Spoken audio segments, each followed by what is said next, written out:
Former track and field athlete Danielle Dowie recently published her third book. The 30-year-old, who is now an entrepreneur and educator, focuses on stories for children. She recently released Rasta Santa, where she puts a Jamaican twist to the classic Christmas character, Santa Claus. She previously published Wagwan Jimmy, Welcome to the Jungle, and With My Permission, A Child's Guide to Understanding Consent. Dowie is a graduate of the University of Texas at Austin in the United States. She is a four-time Carifta gold medalist who won a silver medal over the 400 meters hurdles and at the 2009 World Under-18 Championships. She went on to represent Jamaica at the 2013 World Championships in Moscow. Dowie is also a track and field analyst with us here at SportsMax. Good afternoon, welcome. Hi, good afternoon.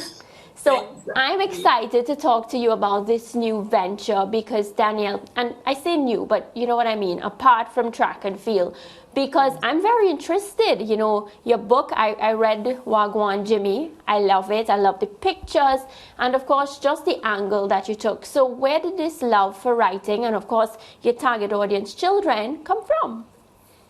Well, writing has always been one of my first passion. I was an early reader, writer. My mom was an English teacher, and so I've always been surrounded by literature and writing and running. I usually say that's where it started for me. I really love to run, and I really love to write and read from a very early age. And your target audience, the kids, talk to me about that. Well, I definitely have a soft spot for children. I adore them. They are the most imaginative creatures. I love them. I am a super auntie. I claim that title.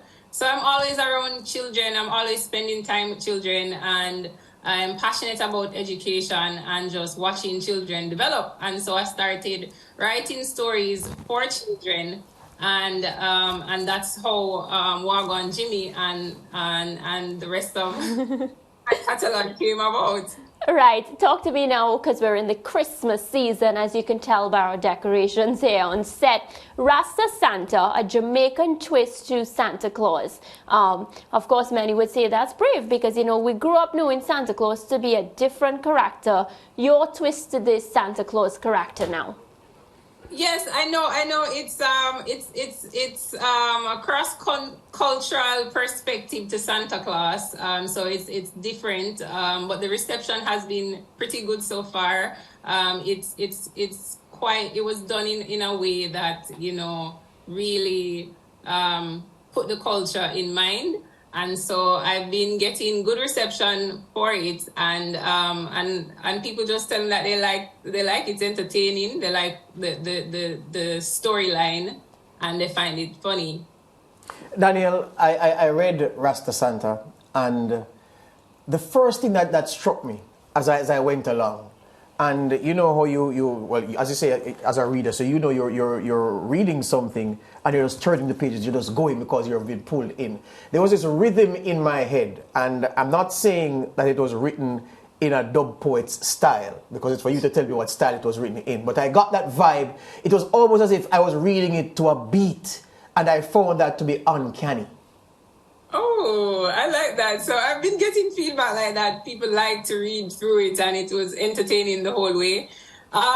It was rhythm. It was written with that kind of vibe in mind. So you're definitely really feeling what was intended, and I'm just happy that it's been received so well. And you know, one of the things I was very happy for, there are a lot of children in Jamaica who can't speak patois. Danielle Dowie, and because they've been gorged on the Peppa Pig and the Paw Patrol and all these things, my daughter, one of them, and I was very pleased to see you put the patois there and then the standard English, so it is bringing them along to speak the Jamaican Creole and to also be able to cross-reference. Okay, so when somebody says later or heart or little more or whatever it is, in English this is the translation. I think that's the most brilliant aspect of the Rasta Santa Claus story.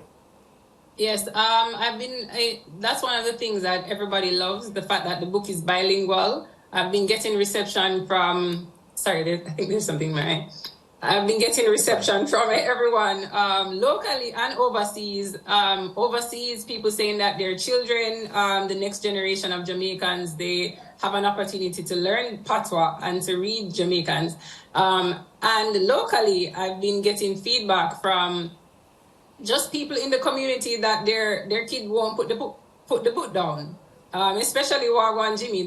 I have friends who said that their sons, they look at the character and he's wearing a Clarks and they're like, yo, daddy, I have a Clarks like that.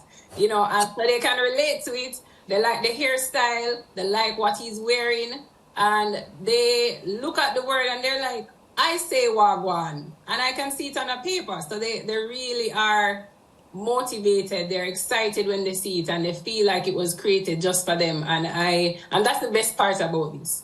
I didn't anticipate that, but that's been the greatest part for me, to see young Jamaican kids look at a text, a book, and see Wagwan and feel happy and can relate to a character that, that looks like somebody that I know. Yeah. Since we're at Christmas, the last one I want to ask you is this. I was very struck by your illustrator in the Rasta Santa book. Of course, there's a little narration about her at the end of the publication. Did you choose the illustrator? Did your publisher choose the illustrator? Did you try anybody else? And how did you end up settling on our good friend? Well, so I chose my own illustrator, and I am my own publisher, so I am a self-publisher. And so it was a process. I went through a very long process of trial and error. It took me several months of going through illustrators to find somebody who could do justice to the character. And eventually, when I met her and she gave me her first couple of samples, I found something that I could work with, and it was a lot of back and forth to just get it to just have some kind of cultural justice to it. I didn't want it to look any type of way. So, but she has been wonderful to work with. She's from the Czech Republic, and I mean, she's just been amazing, and I'm happy that the book turned out well. Yeah, Danielle, your profession is a teacher at the moment, so you teach. The students that you teach, what age group is it, and does it parallel the group that you target with these publications? Well, it doesn't, but my students have been, they have definitely supported it. I've been surprised because they're not used to seeing standard Jamaican written like that. So some of them have just been really fascinated and even buying the book because they have never seen it and they want to learn it. And it helps them even with English because they're able to now see the difference and have a little bit of fun with a language that they speak every day. Yeah, so I asked that question because I wondered if you were inspired to write, partly because of the grouping that you teach, but based on your answer, then you teach an older group than who the publication targets. I do. Yes, I do teach an older group. Not teaching currently, but I was teaching 12-year-olds, 13-year-olds. Yes. But and this book is geared towards 5 to 9-year-old. Yeah. Yeah. Okay, Danielle, really great production here, and we are so thrilled and impressed by this, because there are a lot of us in the media who are always encouraged to write, but writing, you've got to get a hold of the thought and then put it into action. So you've already done that, and you're still a pretty young person. So congrats from our end. Yeah.